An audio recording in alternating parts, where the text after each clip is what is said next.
defensively we did an outstanding job, and we found a way to pull it out. You're off to a quick start, and then Bonaventure could come back and tie it just in the second half. Then you got off to another quick start, and then it was over from there. What did you see from your team in the second half that was able to put them away? Well, I think what G's going to recognize is that she's going to be doubled a lot, and so I think when we got our best shots is when G kicked it out, because they put so much pressure. G found the open person, and that opened things up. That got Kate a couple open threes, and so the inside-out attack, I thought we had a lot of success with that. I thought when we got stagnant is when we started to try to break things down one-on-one.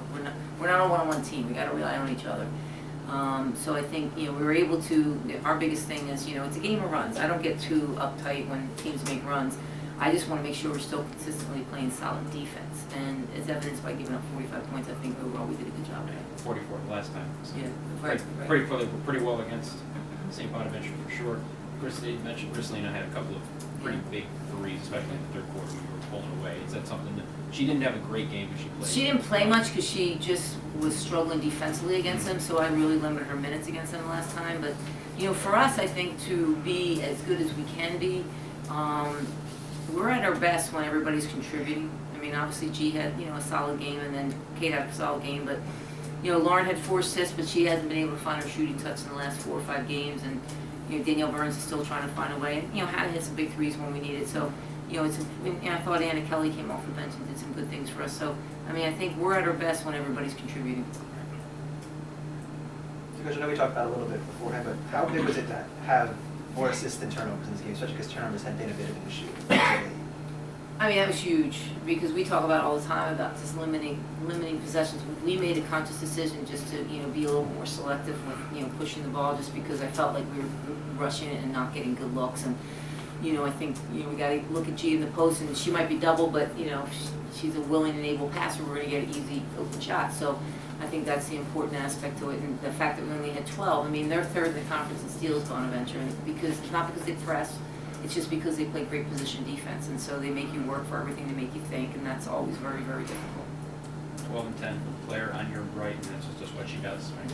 Probably not going to get 16. Yeah, it's funny. I was telling G the other day, and I've challenged him the last couple of days. My own son, he's playing right now, and he's been putting up big numbers because one of the best players is his teammates is not playing. And I wasn't at his last game, but he It's high school.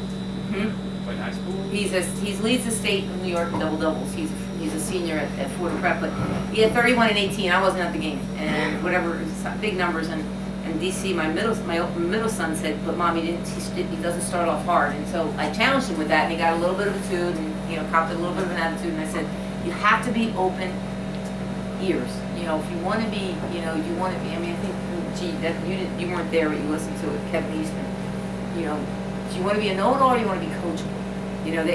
We had Kevin Eastman, who was an assistant coach with the Celtics and also with the Clippers, and now he's a featured speaker that goes on the circuit. And we brought him in to speak to the team, and he made a great point about LeBron James. He said, "When LeBron was first with the Cleveland Cavs, he was a know-it-all, and he thought he knew it all. And then it changed when he went to Miami. When he had Pat Riley, he became very coachable. He wanted to know more, and he became more open to learning." I mean, I know myself, and I tell these guys all the time, like, I'm never going to profess to know it all. The first thing after a game, I'm never going to point the finger at anybody else. I'm always going to start with myself. And then I'm just going to say this is what each one of us, including myself, have to do in those situations. But with G, I mean, she just keeps, I always challenge her, do you want to be good or do you want to be great? The great ones bring it every single day on every single possession. She's starting to do that. She is. It's just not consistent enough. She needs to be more consistent at it.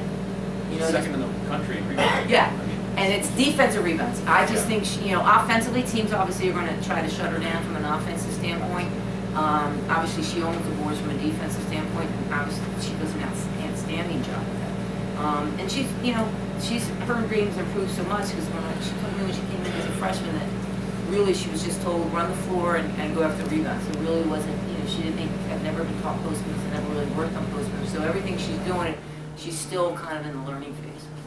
How great is it to break that losing streak and have all the alumni back today? It was huge. I mean, because I said to the kids before the game, it was interesting. I went down with the alumni right before the game started, and I was telling the kids, it's not like you sit there and you hear, man, Susie had 10 points and Joni had 15 in that game, and it's well, remember when we went to Elite Eight, remember when we won this game, remember when we won the championship? It was all about the team success. I mean, obviously, like when you have team success, individual honors will follow.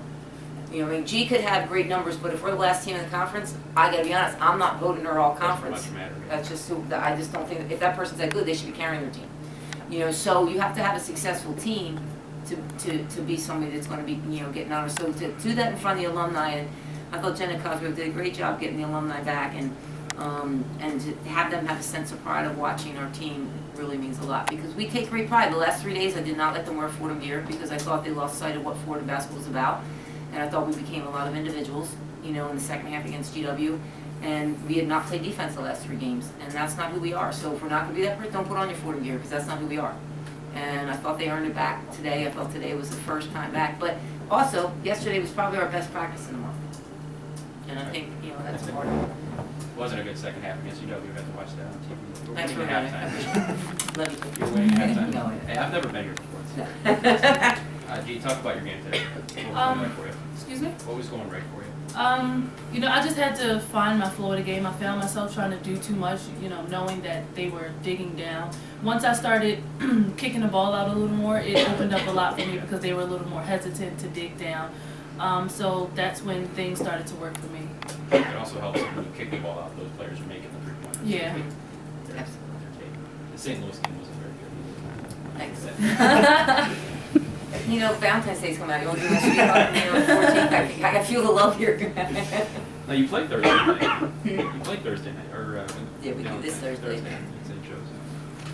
You can talk a little about playing defense against her, which I know she's one of the better players you face. So you're kind of like how tough it was to hold. You did hold her to 10 points, so can you just talk about like what you did differently?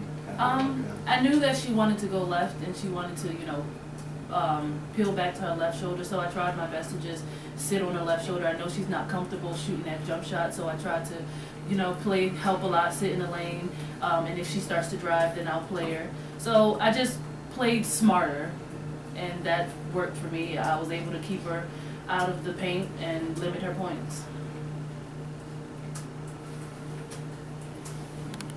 Gee, from a player's perspective, how tough the last 4 games been? How you guys been trying to recollect with the team, and then today, how good does it feel to get the win? Amazing to just have everything flow, especially defensively. There's a lot less frustration. It's a lot more fun to play. When we do the little things that we're taught.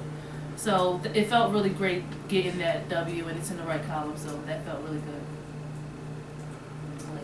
Yeah, you should have seen the smirk on her face when she said that. Do what they're told. Praise the Lord.